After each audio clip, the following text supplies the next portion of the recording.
திராவிட முன்னேற்ற கழகம் ஆட்சி பொறுப்பேற்று அதிலிருந்து இன்று வரை தமிழகத்திலே சட்ட ஒழுங்கு சந்திச்சிருக்கின்றது. எங்கே பார்த்தாலும் கொலை, கொள்ளை, திருட்டு, வழிப்பறிவு, பாலியல் வன்கொடுமை நடைபெற்ற வண்ணம் இருக்கின்றது. அது தொலைக்காட்சியிலும் பத்திரிகையிலும் வந்த செய்தியாக நாம் பார்க்கின்றோம். ஆனால் இன்றைய முதலமைச்சர் திரு ஸ்டாலின் அவர்கள் தமிழகம் மற்ற மாநிலத்திற்கு முன்மாதிரி மாநிலமாக விளங்கு என்று சொல்கிறார்.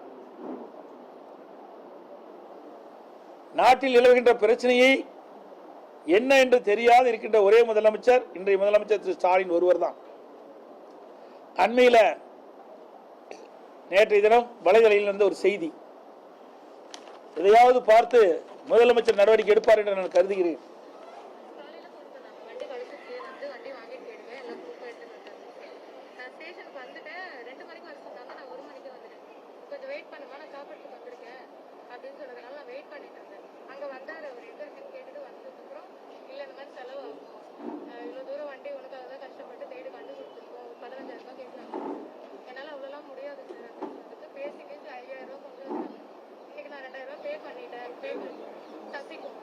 நான் இன்னைக்கு 2000 பே பண்ணிடுறேன், நாளைக்கு வந்து 3000 அந்த மாதிரி கொடுத்துடுறேன் சார் அப்படின்னு. இங்கே வேண்டாம், ஒரு இடத்துல போய் வாங்கிக்கிறேன்னு சொல்லிட்டு ஒரு இடத்துல கூட்டிட்டு போனாரு.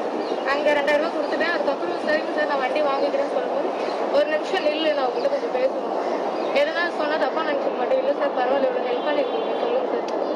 இந்த மாதிரி உங்களை நான் அன்னைக்கு பார்த்தப்பவே உங்க மேலே எனக்கு ஆசை வந்துச்சு, ஆசையா இருக்கு, நான் எனக்கு கால் பண்றியா எப்படி சொல்லு அப்படின்னு.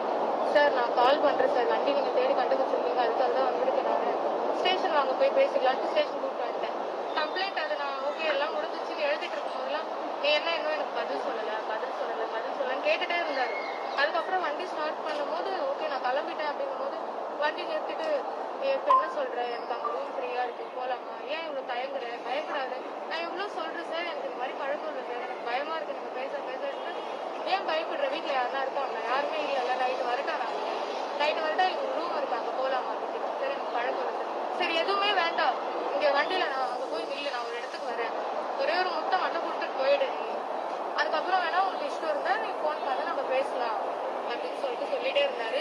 சரி நான் அது வரைக்கும் நான் வேணாம் சொல்லிட்டு இருந்தேன். ஒரு இடத்துல வெயிட் பண்ணாரு. சரி இதுக்கு மேல விட வேணாம்னு சொல்லிட்டு எங்க அண்ணன் கூடவே தான் இருந்தான், ஆனா யாரும் தெரியாத மாதிரி இருந்தான். அங்க வர வச்சு நான் அது ஓகேவே பண்ணல, இருந்தாலுமே அவர் போன் பண்ணி எடுத்து ரெக்கார்ட் போன் பண்ணி நாங்க ரூம் புக் பண்ணிட்டேன், இங்கதான் அங்க வந்துரு அப்படின்னு சொல்லிட்டு. சரி நானும் அவருக்கு ஏற்ற மாதிரி பேசி வந்துட்டு எல்லாமே குடிச்சுட்டாங்க. அண்ணன் எல்லாம் பின்னாடி வந்து எல்லாம் குடிச்சு இப்போ கம்ப்ளைண்ட் கொடுக்கறதுக்கு போயிட்டு இருக்கோம். யார் பேசணுமா, அவர் பேர் என்ன, அவர் என்ன? சசிகுமார். இந்த ஓட்டம் நடந்த செய்தி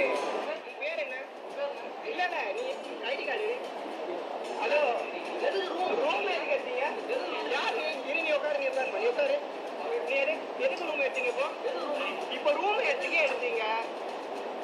எதுக்கு ரூமு? ஹலோ எதுக்கு யார் ரூமு? டியூட்டில எதுக்கு ரூம் எடுத்த? ஹலோ பதில் சொல்லுமா, எதுக்கு ரூம் எடுத்த? என்னவா இருக்கு, நீ என்னவா இருக்கு ஆவடி ஸ்டேஷன்ல, என்னவா இருக்க மட்டும் சொல்லு. ரெஸ்பெக்ட் டியூட்டில இருந்தா நீ இப்போ இல்ல எதுவா இருக்கு, இப்போ அங்க எதுவா இருக்கிற நீ சும்மா சாரி போலீஸ்ன்னு சொல்லிட்டு பாருங்க. நீங்க நடக்கிற விஷயமே வேற, இங்க என்னவா இருக்கிறாங்க, என்னவா இருக்கியா நீ அங்க?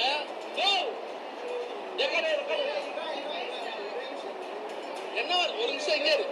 நீ எதுக்கு நான் ரூம் கொடுத்த? இப்போ என்ன கெஸ்ட் என்ன ஃபுட் வாங்கின? போலீஸ் வந்து கேட்டா என்ன போறீங்க? எதனா குத்துறான் ரூம், எதனா குத்துறான். என்ன ரூம் நான் குத்தேன், என்ன ஐடி வாங்கினேன்? உள்ள போக சொன்னா உள்ள அனுப்புறேன், யாரும் உள்ள போலாமா? அவர் அனுப்ப சொன்னா அனுப்புறேன். பின்ன இப்ப வேற எப்படி கேமரா பார்த்தாலே இருக்கிற ஒரு கையெடு எது கையெடு சொல்ற எது கூப்பிட்டேன்? நீங்க ஸ்டேஷன்ல வண்டி காணாம போச்சுன்னு சொன்னா இந்த ரூமு கூப்பிட்டியா? வரவங்க போறல அப்படிதான் கூப்பிட்டியா ரூமுக்கு? ரூமுக்கு ஃபேமிலி கூப்பிட்டு தானே, ஃபேமிலி கூப்பிட்டு தானே ரூமுக்கு.